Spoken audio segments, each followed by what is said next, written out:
বিশেষ এই যন্ত্রের সাথে নিশ্চিতভাবেই এতদিনে দর্শকরা বেশ পরিচিতই হয়ে গেছে। বিপিএল থেকেই বাংলাদেশ ক্রিকেট বোর্ড নিয়মিতই এই ক্যামের ব্যবহার করেছে সম্প্রচারের ক্ষেত্রে। বিশেষ প্রযুক্তির এই বাগি ক্যামেরার ব্যবহার থাকছে জিম্বাবুয়ে সিরিজেও।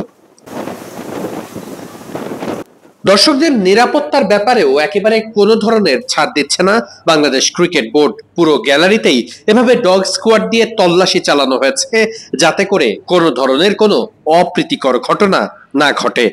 দর্শকদের খেলা দেখা নির্বিঘ্ন করার পাশাপাশি এটাকে আরো সুন্দর করে দেখানোর জন্য থাকছে বিশেষ প্রযুক্তির ড্রোন ক্যামেরাও। ইতিমধ্যেই ম্যাচের আগের দিন সেসবের সব প্রস্তুতি সম্পন্ন করেছে রিয়াল ইম্প্যাক্ট লিমিটেড।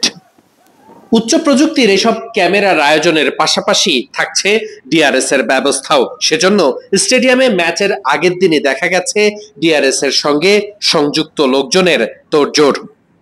উচ্চ প্রযুক্তির এসব ক্যামেরা দিয়ে বিপিএল এবং গত শ্রীলঙ্কা সিরিজের মতো এই সিরিজেও থাকছে বিশেষ ধরনের প্রযুক্তিগত সব সুযোগ সুবিধা। গেল বিপিএল এর প্রথম থেকেই বাংলাদেশ ক্রিকেট বোর্ড জোর দিয়েছে সম্প্রচারের উপর বাড়তি গুরুত্ব আরোপ করাতে। আর ঠিক সে কারণেই সাধারণ দর্শকদের মধ্যেও প্রশংসিত হচ্ছে বিপিএল এবং বাংলাদেশে আয়োজিত অন্যান্য আন্তর্জাতিক সিরিজের সম্প্রচার। তাই সেই ধারাবাহিকতা বাংলাদেশ ক্রিকেট বোর্ড এই জিম্বাবুয়ে সিরিজেও বজায় রাখতে চায়।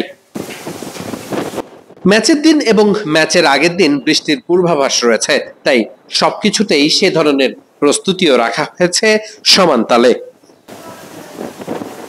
তবে এত কিছু সব ভালো আয়োজনের মধ্যেও দর্শকদের আগ্রহ এবং সমালোচনার কেন্দ্রবিন্দুতে থাকা ডিজিটাল ব্যানার বোর্ড নিয়ে এখনো পর্যন্ত সুখবর নেই। কেননা আমদানিগত বিভিন্ন জটিলতার কারণে ডিজিটাল ব্যানার বোর্ড কিংবা বিজ্ঞাপন বোর্ডের ক্ষেত্রে আলোর মুখ নেই। তবে যতটুকু খোঁজ নিয়ে জানা গেছে, এ ব্যাপারে স্থায়ীভাবে সমস্যা সমাধানের চেষ্টা করছে বাংলাদেশ ক্রিকেট বোর্ড, যাতে পরবর্তী সিরিজ থেকে কোনো সিরিজেই আর বাইরের দেশের উপরেই আমদানি নির্ভরতা থাকতে না হয় বাংলাদেশ ক্রিকেট বোর্ডের।